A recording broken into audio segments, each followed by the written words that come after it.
Pessoal, sejam bem-vindos ao canal de matemática do professor Joaquim, gente. Moçada, eu sou o professor Joaquim e hoje eu vou resolver aqui a prova de matemática da primeira fase do vestibular da Unicamp que aconteceu neste domingo, dia 29 de outubro de 2023. Nesse vídeo eu vou resolver as primeiras questões dessa prova, que são as questões que vão de 7 a 12 do caderno TX. Bora lá! A primeira questão dessa prova, pessoal, foi a questão 7 e tratou basicamente do cálculo da área de um círculo. A questão diz assim: Senhor Gauss tem uma pizzaria chamada Pizzaria, que vende dois tipos de pizzas circulares, uma individual de diâmetro D e uma de 20 centímetros de diâmetro partida em 4 pedaços iguais. Considerando que o preço de uma pizza é proporcional à sua área, qual precisa ser o valor de D para que 4 pizzas individuais custem o mesmo que a pizza mencionada de 4 pedaços? Bom, pessoal, veja que o texto está informando para a gente que o Sr. Gauss tem essa pizzaria e vende dois tipos de pizzas circulares aqui. Uma aqui, ó, individual de diâmetro D. Então, vou marcar aqui, ó, é uma individual aqui de diâmetro D. Diâmetro a gente sabe aqui que é o dobro do raio. Então, ele vende uma pizza individual aqui, ó, e essa pizza aqui é de diâmetro D. E vende uma outra pizza aqui, que é partida aqui em 4 pedaços iguais de diâmetro 20 centímetros. Então, uma outra pizza aqui, ó, de 4 pedaços de diâmetro agora 20 centímetros. Aí está falando ainda no texto, considerando que o preço de uma pizza é proporcional à sua área, qual precisa ser o valor de D, ou seja, qual precisa ser o valor desse D aqui, ó, para que 4 pizzas individuais custem o mesmo que a pizza mencionada aqui de 4 pedaços. Então, qual precisa ser o valor de D para que 4 pizzas individuais custem o mesmo que uma pizza aqui, ó, de 4 pedaços? Então, para que 4 pizzas individuais, o preço de 4 pizzas individuais seja o mesmo preço, então seja igual ao preço de uma pizza de 4 pedaços. Então, qual precisa ser o valor desse D para que 4 pizzas individuais tenham o mesmo preço que uma pizza de 4 pedaços? Mas ele informou que esse preço é proporcional à sua área. Como aqui as pizzas têm um formato circular, a gente sabe que a área de um círculo é dada pela fórmula π vezes o raio ao quadrado. Repare, nessa primeira pizza aqui, qual vai ser o raio dela? Como o diâmetro que ele está falando aqui, que o diâmetro é D, o raio é a metade do diâmetro. Então, esse raio aqui, ó, tem que valer D sobre 2. Agora, qual vai ser o raio dessa outra pizza? Vai ser a metade desse diâmetro aqui, que é 20. Metade de 20, então esse raio aqui é 10. Pronto, então nós vamos calcular aqui a área dessas pizzas. Mas repare que, ó, são 4 pizzas individuais. Então, aqui vão ser 4 vezes a área dessa pizza individual aqui. Para calcular a área dessa pizza individual, a gente vai aplicar essa fórmula. Então, 4 aqui vezes π vezes o raio. Repare, o raio aqui é D sobre 2. Então, vezes D sobre 2. Só que isso aqui tem que ser ao quadrado. Então, vezes esse raio aqui ao quadrado. Isso aqui tem que ser igual a uma pizza aqui de 4 pedaços. Com essa pizza aqui, a área dela vai ser o quê? Aplicando aqui a fórmula vai ser π, então vezes π, vezes o raio dela aqui, ó, que é 10, isso aqui ao quadrado. Repare, chegamos aqui, ó, nesta igualdade. Agora, nessa igualdade, perceba, a gente tem aqui, ó, π, e nós temos do outro lado aqui também π. Então, vou cancelar esse π aqui com esse π de cá. Então, aqui vai ficar, ó, 4 vezes. Agora, repare, aqui nós temos essa potência desse quociente. A potência do quociente é o quociente das potências. Então, vou colocar assim, ó, vezes traço de fração, e vamos pegar cada parte desse quociente aqui e levar esse expoente 2. Então, aqui vai ficar o D ao quadrado, e 2 ao quadrado aqui é 4. Aqui vai ficar, ó, 1 vezes 10 ao quadrado. 1 vezes 10 ao quadrado é 10 ao quadrado. E esse 10 ao quadrado é 10 vezes 10, que vai dar 100. Dá para cancelar esse 4 em cima com esse 4 de baixo. Então, a gente vai ficar com D ao quadrado, que é igual a 100. Para achar agora, finalmente, o valor de D, operação inversa e exponenciação é a radiação. Portanto, D vai ser a raiz quadrada de 100. Qual que é a raiz quadrada de 100? É 10. Então, qual precisa ser o valor de D para que 4 pizzas individuais custem o mesmo que a pizza mencionada aqui de 4 pedaços? D tem que ser, então, 10 centímetros. E essa resposta a gente tem aqui na letra C. Show de bola, uma questão bem tranquila, não foi, gente? Questão 8, pessoal, uma questão que tratou basicamente de uma pequena análise lógica, mas também dá para resolver utilizando tabela verdade. A questão diz assim: todo final de semana, as amigas Ana, Bruna e Carol se encontram em um parque para andar de bicicleta ou patins.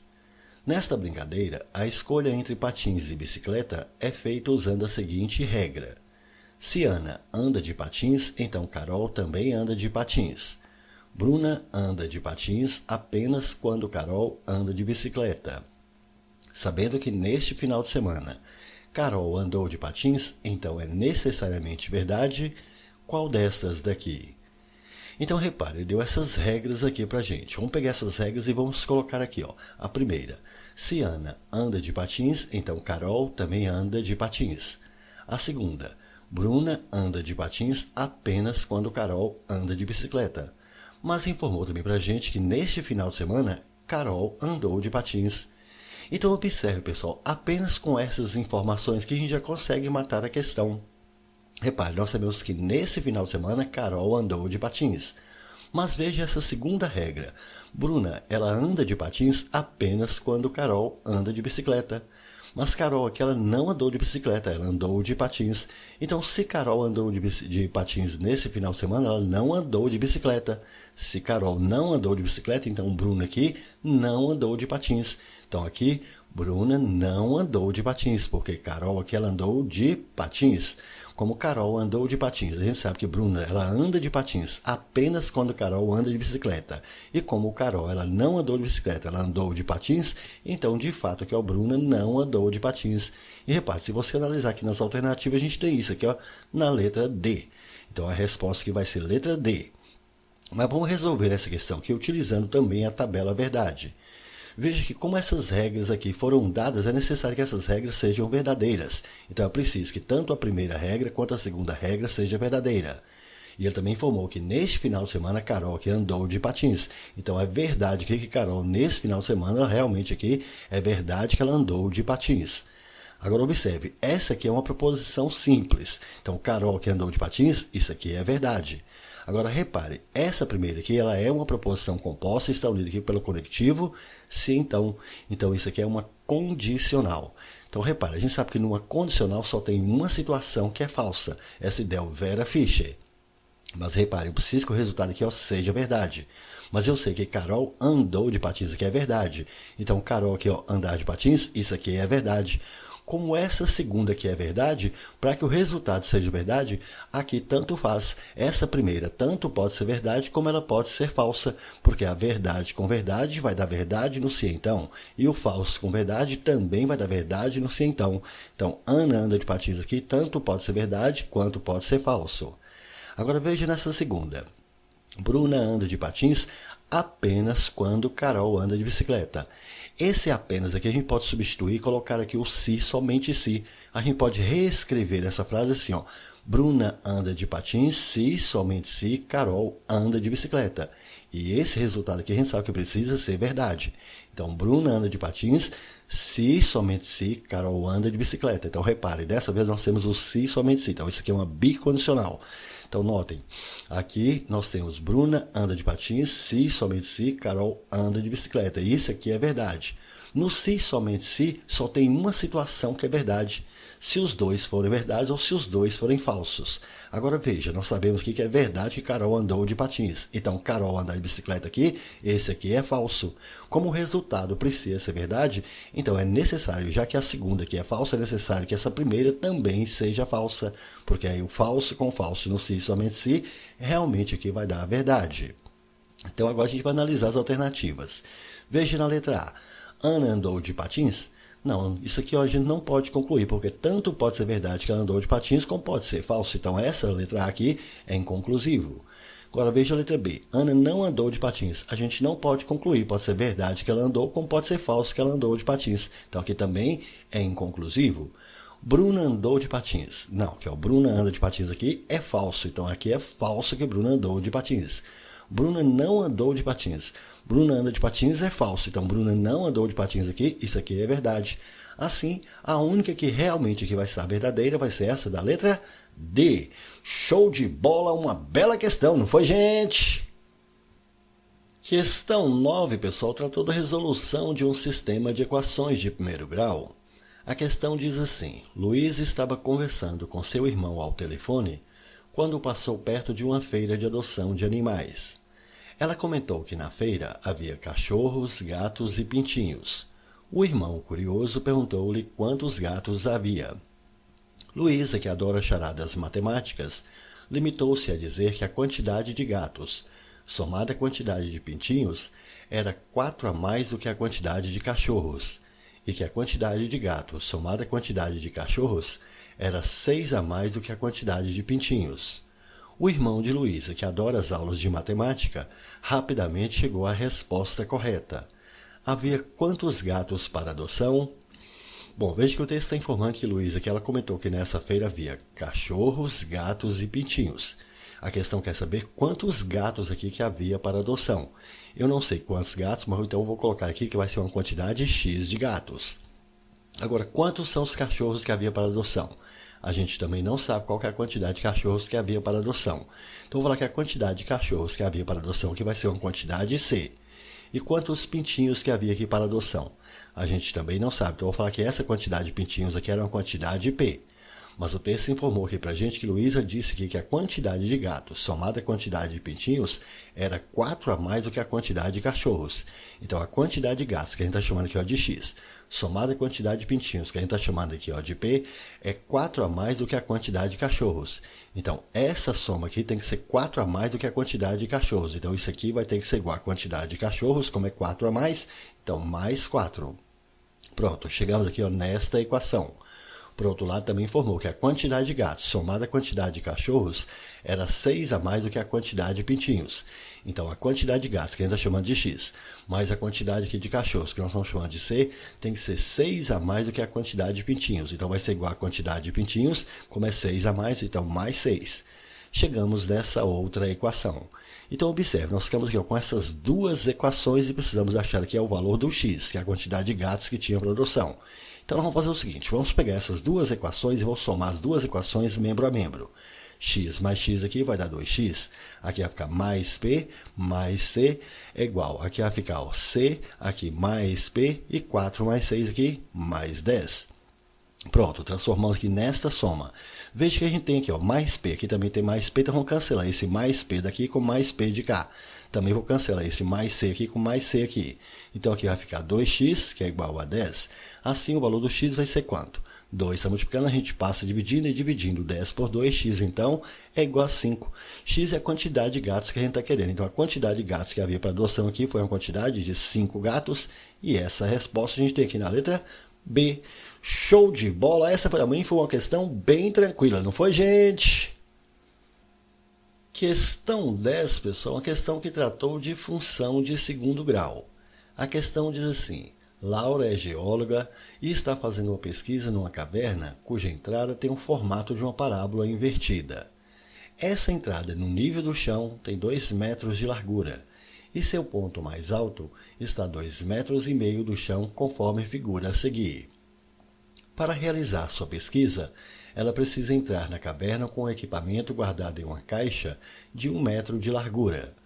Qual é a altura máxima em metros que a caixa pode ter para passar pela entrada da caverna? Então, repare, aqui ele colocou essa figura para a gente, está mostrando aqui a entrada da caverna, aqui está mostrando aqui qual que é a largura dessa entrada da caverna, que é o 2 metros, e aqui a altura que ela atinge. O ponto mais alto dela aqui está a 2,5 metros aqui do chão. Aí está querendo saber o seguinte, para ela entrar com essa caixa aqui, qual deve ser aqui a altura máxima que ela vai atingir aqui, ó? Essa caixa aqui tem que ter quanto aqui, ó, de altura? Então, qual que é a altura máxima em metros que essa caixa pode ter aqui para poder passar nessa entrada da caverna? Eu não sei qual que é essa altura, eu vou falar que vai ser uma altura H. Então, a gente precisa determinar aqui, ó, a medida desse H. Pessoal, tem várias formas de resolver essa questão. Eu vou colocar aqui a minha sugestão de resolução, mas se você tiver outra, fique à vontade. Essa aqui é apenas a minha sugestão de como resolver essa questão. Repare bem, como a gente tem aqui, essa figura está falando para a gente que essa figura aqui tem o formato de uma parábola invertida, que essa entrada da caverna tem esse formato de uma parábola invertida, então isso aqui é uma parábola. E se é uma parábola, a função que descreve a parábola é uma função de segundo grau que tem a forma y igual a ax2 mais bx mais c.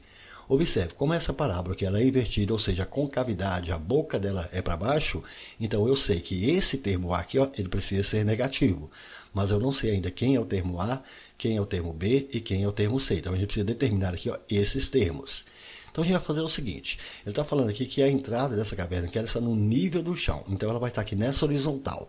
Então eu vou marcar que esse eixo horizontal aqui vai ser o eixo X. E vou marcar esse ponto aqui, ó, onde está dizendo aqui que vai dar para a gente que é a altura máxima que ela atinge aqui a caverna, esse ponto que eu vou falar que vai ser a origem aqui. Então aqui nós temos o ponto 0, o ponto que vai ser a origem. Então por esse ponto que é a origem aqui, eu vou traçar esse eixo vertical agora, que é o eixo aqui, ó, do Y. Então veja, a parábola aqui ela está cortando o eixo do x aqui nesses dois pontos aqui, ó. Esses dois pontos são as raízes de nossa função. Bom, agora quanto que mede cada ponto desse aqui? Qual vai ser a medida de cada ponto desse? Veja, como isso aqui é uma parábola, a gente sabe que a parábola ela é simétrica em relação que é esse eixo do y. E se essa entrada aqui dela aqui, ó, tem 2 metros, então essa que é simétrico vai ter que dividir aqui em duas partes iguais.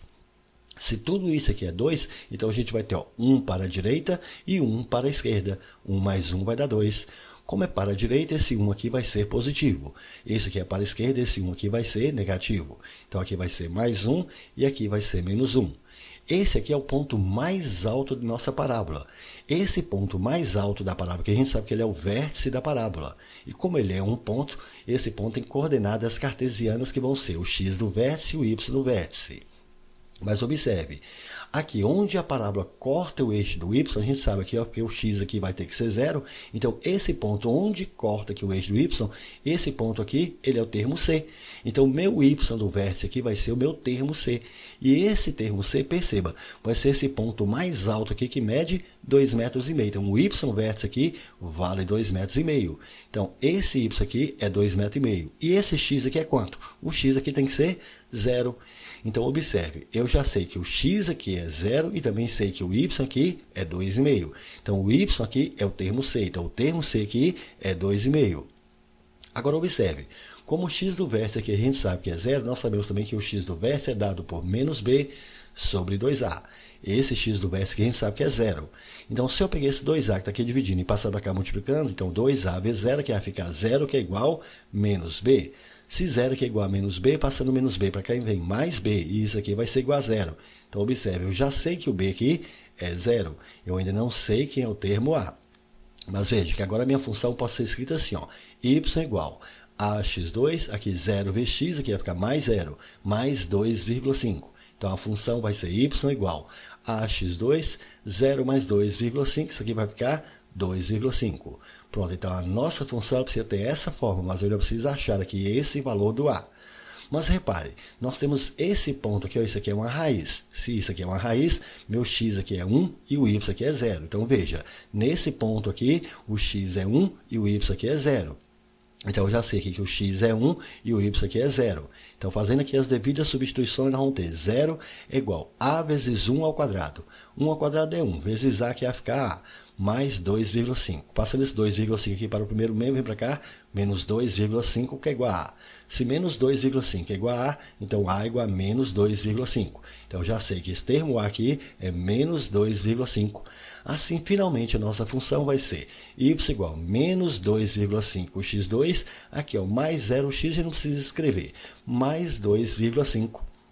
Pronto, então a gente já sabe aqui qual que é a expressão, qual que é a função que descreve essa curva, que é essa parábola, que vai ser y igual a menos 2,5 x2 mais 2,5. Mas observe, a gente precisa determinar aqui essa altura. Vamos fazer o seguinte, nesse outro desenho aqui, nessa outra parte aqui, vamos colocar também esse mesmo plano cartesiano aqui, ó. Eixo do x, aqui o eixo do y, aqui é a origem. Agora repare, a caixa aqui, ela ficou dividida, esse pedaço aqui, essa largura da caixa, em duas partes iguais. Já que esse eixo do y aqui, ó, esse eixo do y tem que dividir isso aqui em partes iguais. Então, como essa largura aqui é 1, então vai ter que dividir aqui em dois pontos aqui, ó, cada ponto que é a distância vai ter que ser a mesma da origem. Então, se tudo isso aqui é 1, vai ser meio para a direita e meio para a esquerda. Meio para a direita vai ser mais meio, meio para a esquerda vai ser menos meio. Então, repare, eu quero determinar essa altura. Se eu quero determinar essa altura, então o que eu quero determinar? Esse ponto aqui, ó. Então, nesse ponto aqui, ó, quando o meu x for 0,5, for meio, qual vai ser o valor desse y aqui que vai me dar essa altura? Então, quando o x for 0,5, qual vai ser o valor desse y aqui que é essa altura? Então, quando o x aqui, ó, for 0,5, o meu y aqui vai ter que ser exatamente o que nós queremos ali, que é a altura. Então aqui agora é só fazer as devidas substituições. A gente vai ter aqui, ó, h é igual a menos 2,5, que multiplica x ao quadrado. Meu x aqui é 0,5. 0,5 ao quadrado. Fazendo essas continhas aí, ó, multiplicando 0,5 por 0,5, a gente encontra 0,25. E isso aqui mais 2,5. Novamente, fazendo essas continhas aí no cantinho do papel. Menos 2,5. Multiplicando aí por 0,25, a gente vai encontrar menos 0,625. Agora, esse menos 0,625 mais 2,5. Fazendo essas continhas de novo aí. Pegando 2,5 e tirando 0,625, isso aqui vai dar 1,875. Pronto, então já sei que a altura que ela vai ter aqui para poder passar pela entrada da caverna tem que ser de 1,875 m. Só que ele quer essa resposta aqui, ó, em fração. Então a gente precisa transformar esse número decimal aqui em fração. Então eu vou colocar aqui um traço de fração. Para transformar um decimal exato numa fração, na parte de cima a gente escreve esse número todo aqui, ó, sem a vírgula. Então tirando a vírgula aqui vai ficar 1875. Na parte de baixo a gente vai colocar 1 e a gente conta quantas casas nós temos aqui depois da vírgula. Nós temos 1, 2, 3 casas. Então vou colocar aqui, ó, 3 zeros. Então esse número decimal é a mesma coisa de 1875 sobre 1000. Então, esse número decimal, 1,875, é a mesma coisa de 1875 sobre 1000. Se você pegar esse número aqui e dividir por 1000, é isso aqui da mesma forma. Mas repare, aqui a gente pode simplificar, dividindo aqui ó, em cima e embaixo por 25. Assim é que vai ficar traço de fração, fazendo as continhas aí. 1875, se você dividir isso aqui por 25, você vai chegar em 75. 1000 aqui, se dividir por 25, vai chegar em 40. Perceba que dá para simplificar um pouco mais aqui. Dá para dividir aqui ó, em cima e embaixo por 5.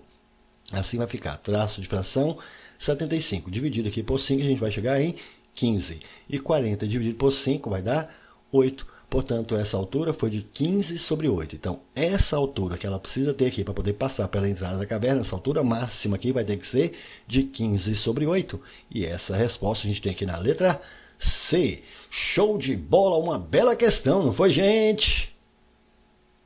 Questão 11, pessoal, tratou basicamente da condição de existência de um triângulo. A questão diz assim: Joaquim estava brincando com um graveto quando acertou uma parede, e o graveto se partiu em 3 pedaços de comprimentos A, B e C, com A menor ou igual a B, menor ou igual a C. Ele recolheu os pedaços e tentou construir um triângulo, cujos lados seriam exatamente os pedaços do graveto. Não foi possível. Sabendo que o graveto tinha 50 centímetros de comprimento e que B é igual a A mais 2, qual é o maior valor possível de A? Bom, pessoal, veja que o texto está informando aqui que Joaquim estava brincando com esse graveto. Então, vamos representar esse graveto aqui ó, por um segmento. Então, marquei aqui o segmento aqui para representar esse graveto. Ele acertou uma parede e o graveto aqui ó, se partiu em 3 pedaços. Então, aqui ó, 1 pedaço, 2, 3 pedaços. Então, 3 pedaços aqui. Ele chamou esses pedaços aqui ó, de comprimentos A, B e C e informou que A é menor ou igual a B, que é menor ou igual a C. Então, vou falar que esse menor pedaço aqui vai ser A, esse segundo aqui vai ser o B e esse maior aqui vai ser o C. O texto informou que ele recolheu esses pedaços e tentou construir um triângulo. E aí falou que não foi possível. E por que que não foi possível? Repare, se eu pegar aqui ó, esse maior pedaço aqui que é C, vamos pegar agora esse menor aqui que é o A. E se eu juntar aqui, para formar aqui com esse B, aqui não vai ser possível por qual razão? A gente sabe que para existir um triângulo, qualquer um dos lados precisa ser menor que a soma dos outros dois e maior que a diferença entre eles. Então, se eu considerar esse lado C aqui, ele precisa ser menor do que a soma desses dois lados e precisa ser maior que a diferença entre eles. Então, maior que B menos A. No entanto, não foi possível porque esse maior pedaço aqui, que é o C, ele ficou maior ou pelo menos igual a essa soma desses outros dois. Então, não foi possível porque esse maior lado aqui, ele ficou maior ou pelo menos igual a essa soma. Se ficar pelo menos igual, de fato que a gente não consegue formar esse triângulo. Por outro lado, o texto também informou para a gente que esse graveto aqui tinha 50 centímetros de comprimento. Então, se a gente somar esses 3 pedaços aqui, ó, A mais B mais C, isso aqui tem que dar 50 centímetros. Também informou que B é igual a A mais 2. E ele quer que a gente determine aqui qual que é o maior valor possível aqui, ó, para A. Mas veja, como eu sei aqui que B é A mais 2 e também sei dessa equação que A mais B mais C é 50, então aqui no lugar de B vamos colocar A mais 2. Então aqui é só fazer as devidas substituições e as continhas. Olha só, A mais A aqui vai ficar 2A, mais 2, mais C, isso aqui é igual a 50. Vamos pegar esse 2 e passar aqui para o segundo membro. Então aqui vai ficar 2A mais C igual 50, que é o menos 2, vai dar 48. Como nós queremos determinar o valor de A, então nesta equação aqui nós vamos isolar essa incógnita C. Então eu peguei esse 2A e vou passar aqui para o segundo membro. Então aqui vai ficar 48, passando para lá, menos 2A. Então já sei que C é 48 menos 2A. Vamos voltar aqui para essa nossa equação. Sabemos que C precisa aqui ser maior ou igual a A mais B para que não seja possível formar esse triângulo. C aqui, ó. Qual é o valor do C? C é 48 menos 2A. Então, aqui no lugar de C, a gente escreve 48 menos 2A. Mas eu também sei que esse valor do B aqui é A mais 2. Então, aqui fazendo as devidas substituições, nós vamos ter aqui, ó, 48 menos 2A precisa ser maior ou igual a A mais A aqui, ó, 2A mais 2. Vamos pegar esse 2 e passar aqui para o primeiro membro, e esse menos 2A a gente passa para o segundo. Então, 48 aqui, menos 2, aqui vai ficar 46. Isso aqui vai ser maior ou igual. Passando esse menos 2A para lá, vai mais 2A. Com 2A que vai ficar 4A. Se 46 é maior ou igual a 4A, então 4A vai ser menor ou igual a 46. Assim, o valor de A aqui ó, precisa ser menor ou igual a quanto? 4 está multiplicando, a gente passa dividindo e dividindo 46 por 4, a gente vai encontrar 11,5. Então, o valor de A precisa ser um número menor ou pelo menos igual a 11,5. Como ele quer o maior valor possível para A, então o maior valor possível para A aqui ó, só pode ser o próprio 11,5. Assim, o maior valor possível para A vai ser 11,5 centímetros. E isso a gente tem aqui na letra C. Show de bola! Uma bela questão, não foi, gente? Questão 12, pessoal, tratou da resolução de inequação de primeiro e de segundo graus. A questão diz assim, considere esses dois conjuntos aqui. Quantos números inteiros pertencem à interseção desses dois conjuntos? Então, observe, ele deu esses dois conjuntos aqui, ó, o conjunto A formado por esses números x que pertencem ao conjunto dos números reais, desde que satisfaça essa inequação de segundo grau. Já o conjunto B é formado de número x que pertence ao conjunto dos números reais, desde que satisfaça essa outra inequação aqui, que é a inequação de primeiro grau. Então, observe, a gente precisa resolver aqui essas duas inequações. Para resolver a inequação, a gente tem que fazer o estudo do sinal. Para fazer o estudo do sinal, a gente tem que achar as raízes de cada uma das funções. Veja, nesse primeiro caso aqui, ela é de segundo grau, que ela é x² menos 2x menos 24. É uma função de segundo grau, então a gente precisa achar a raiz. Para achar a raiz, a gente tem que pegar essa função e igualar a zero. Igualando a zero, nós temos agora essa equação de segundo grau aqui para a gente resolver. Para resolver uma equação de segundo grau, você pode utilizar a fórmula conhecida como fórmula de Bhaskara. Você calcula delta e acha as raízes.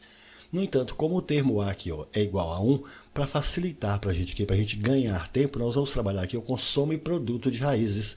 Assim fica mais fácil para a gente achar as raízes aqui. Por soma e produto de raiz, a gente precisa pensar em dois números que somados tem que dar esse do meio aqui ó, de sinal trocado e multiplicados tem que dar esse número aqui ó, com o mesmo sinal. Portanto, quais são os dois números que somados vai dar mais 2 e multiplicados menos 24? Veja que os desses dois números serão menos 4 e 6. Observe, menos 4 somado com 6, de fato vai dar mais 2. E menos 4 multiplicado por 6, de fato vai dar menos 24. Mas se você tiver qualquer dificuldade em resolver por soma e produto, aplique a fórmula de Bhaskara. Calcule o valor de delta, encontre delta e substitui na fórmula que você vai encontrar essas mesmas duas raízes. Pronto, agora que nós encontramos as duas raízes, a gente vai marcar aqui uma retinha. Sobre essa retinha aqui nós vamos marcar as raízes que foram menos 4 e 6. Agora observe, nós queremos nessa equação aqui que esse resultado seja menor que zero. Menor, observe, não tem sinal de igual, então não significa que nosso intervalo aqui é aberto. Se o intervalo é aberto, então significa que aqui nessas extremidades a gente vai colocar uma bolinha branca. A bolinha branca indica que é a exclusão dessas extremidades. Então não vai ser nem o menos 4, nem o 6. Então a gente está excluindo aqui. Tem que ser apenas menor. Mas observe, como aqui a função é de segundo grau, vamos recordar do estudo de sinal da função de segundo grau. A regra diz que entre as raízes é sinal contrário ao sinal do termo A. Fora das raízes é o mesmo sinal de A. Então, repare, nosso termo aqui, veja, A é mais 1, nosso A aqui ó, é mais 1, então, portanto, é positivo. Então, entre as raízes vai ser contrário do sinal de A. O sinal de A aqui é positivo, então, contrário de positivo aqui entre as raízes, negativo. Já fora das raízes tem que ser o mesmo sinal de A. A é positivo, então, fora das raízes aqui tem que ser positivo. Nós queremos que o resultado aqui seja menor que zero. Menor que zero são as imagens negativas. Onde a gente tem as imagens negativas? Aqui, entre essas duas raízes, onde aqui está negativo. Então, essas raízes aqui, esses valores que estão entre essas duas raízes, são os valores que satisfazem para a gente, para essa primeira aqui. Então, a solução para esse primeiro conjunto são todos os números reais que estão entre menos 4 e 6. Todos esses números aqui satisfazem para a gente. Agora vamos ver aqui para esse outro conjunto B. Esse conjunto B, observe, nós temos também essa inequação aqui, mas é uma inequação agora de primeiro grau. Mas da mesma forma, a gente tem que achar primeiro as raízes. Então, vou pegar aqui ó, 2x menos 7. Como eu preciso achar aqui a raiz, eu preciso pegar isso aqui e igualar a zero. Para resolver essa equação aqui agora de primeiro grau, é só pegar esse menos 7 e a gente passa para o segundo mesmo. Então, vamos ter que 2x é igual a 7. Assim, agora, para achar o valor do x, só pegar esse 2, está multiplicando, a gente passa dividindo. E dividindo 7 por 2, então x vai dar 3,5, 3,5. Vamos pegar essa raiz também, vamos colocar aqui uma retinha, marcamos essa raiz sobre essa reta aqui, ó, 3,5. Dessa vez eu preciso que o resultado aqui seja menor ou igual a zero. Dessa vez, observe, tem igual. Se tem igual, o intervalo é fechado. Se o intervalo é fechado, então aqui ó, nessa raiz, nós vamos colocar uma bolinha cheia, uma bolinha colorida. Como a função é de primeiro grau, vamos recordar. À direita da raiz, mesmo sinal de A. À esquerda da raiz, sinal contrário ao sinal de A. Nosso A aqui, observe, é mais 2, portanto é positivo. Então, à direita vai ser o mesmo sinal de A, então aqui à direita vai ser positivo. À esquerda, sinal contrário ao sinal de A. A é positivo, então a esquerda vai ser negativo. Nós queremos que o resultado seja menor ou igual a zero, ou seja, precisa ser valores que sejam, as imagens precisam ser menor que zero. Menor que zero é negativo. Onde a gente tem as imagens negativas? Observe, as imagens negativas estão aqui, ó, à esquerda aqui, ó, de 3,5.